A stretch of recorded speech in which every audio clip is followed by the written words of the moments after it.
Здравствуйте. 30 октября отмечается Всемирный день экономии. На чем вам удается сэкономить? Ну, наверное, на еде в первую очередь. А удается ли откладывать зарплату? Конечно. Да, в принципе, ни о чем. Лекарства, здоровье. Ну, это впереди всего, поэтому ни на чем не экономим. Скажите, пожалуйста, вы на чем экономите? Все. На питании, Вы студент? да, А где питаетесь? в столовой. Сами готовите? Ну, не только, ну, дома сам, а в столовой покупаем. А как вы экономите в столовой? Ну, не первое, второе, только первое. Я экономлю Да, на на здоровье. Продукты здоровья не экономим.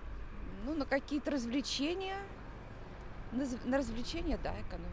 На чем стараетесь На всем, сэкономить? на всем. Сейчас приходится на всем экономить. Оба не работаем когда. И устроиться никак, никуда. И вот муж на безработицу после вахты хотел стать, потому что сезонная работа. Тоже не получается. Куча нюансов. Во всем экономия. А никакой экономии по 5000 ношу в аптеку. На таблетки, на уколы. На чем? На одежде. Вы на чем экономите? Ни о чем. На все. Потому что пенсии не хватает. В первую очередь лекарства надо купить. Все.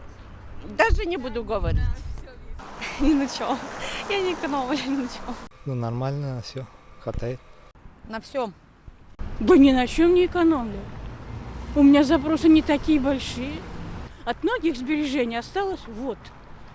Я живу и живу, как это. Ну, вы ходите в магазин, видите продукты, стараетесь купить что? Ну, По акции? по акции, конечно. Если это нормальный продукт, не так бывает, что скидка большая, потому что срок годности уже вот-вот истекает. Все по скидкам, так что ни на чем получается. Получается, и так все экономлю. Сплошная экономия. Я просто не шикую. Поэтому экономить приходится, как говорится, ну не на что, вернее, экономить, просто я не трачу лишнего, вот и все. А удается откладывать деньги?